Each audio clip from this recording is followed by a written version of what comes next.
Anyone who thinks NFL play is rough probably hasn't watched one of Australia's favorite games, footy. Players must be athletic, think fast, and pretty much throw themselves into the sport. This is not a game for the faint of heart. The arc of this love story begins with confusion. And he was carrying on this weird egg-shaped ball, and I was like, what in good God's name is that? Followed swiftly by getting knocked head over heels. And I was just immediately hooked. Katie Ree had given her heart to footy. A love at first sight story shared by many. After a couple kicks with the guys, I was hooked. The first time I saw somebody take a high aerial mark on the back of another person, I'm like, wow, this game's for me. Australian rules football, more affectionately known as footy, a bruising mix of rugby, soccer, and American football. So really, people that like a lot of different sports, there's something for you to like in footy. Bill Robert of Salem, New Hampshire got hooked watching footy on ESPN. Then he discovered the Boston Demons. At the time, I didn't know anyone played footy in this country, never mind in my backyard. Got a free kick going to Philly. Robert was so smitten, he felt like shouting it to the world. Oh, Rusty Smith, a bit of a specky there over John Loring. Which is essentially what he does with his cable show, Stateside Footy.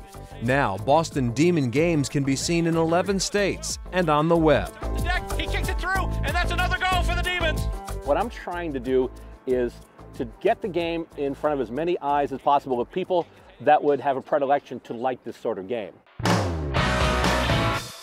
Australian rules football is played on an oval field with 18 players to a side. The object, to score points by kicking the ball through goalposts. It's more like keep away in a sense, just with more strategy. Tommy Ivester, stationed at the Coast Guard base in the North End, is the president of the Boston Demons, one of more than 50 footy teams in the U.S. League.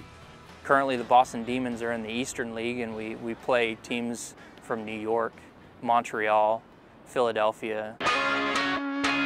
The ball is advanced by punching it, kicking it, or running, as long as the ball is bounced every 15 yards or so. Skills these Yanks have picked up pretty quickly. I mean, I was pretty amazed, to be honest.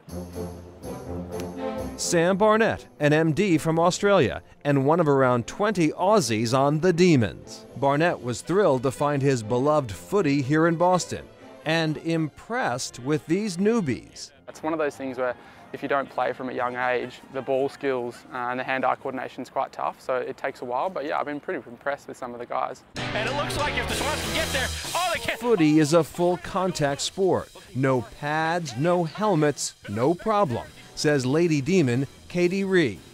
Oh, it's fun. It's so much fun. I like to tackle. Today's practice on the Boston Common mixes the men's and women's teams. During the season, the women play in a separate league, but they play by the same rules. It intimidated me at first. Captain of the Lady Demons, Kaylin Deal, started off by playing a touch football version of footy. Soon, she wanted more. And then I wasn't satisfied with just like tagging people. The tackling isn't too tough, she says, once you wrap your head around it. Nobody's trying to kill each other, at least the females. It's kind of like a big hug, is how we try and describe it. Meanwhile, as the Demons prepare for the upcoming summer season, the question remains, is America ready to fall for footy? We just want to get the game out there because we love it, and we know that, you know, there are a lot of people out there who would love it too if they just knew about it. All right, so who exactly is playing footy on the Demons? Well, it's sort of an odd assortment of tradesmen and women, students and professionals like our Aussie interviewee Sam, who is a researcher over at Children's Hospital. In fact, so many Demons are postdocs, the team is sometimes referred to jokingly as the PH Demons. Their season began in May and runs through October. Well, she became the team's owner reluctantly, but now she's determined to be the team's savior. There's no way we're going to let football die here in Boston.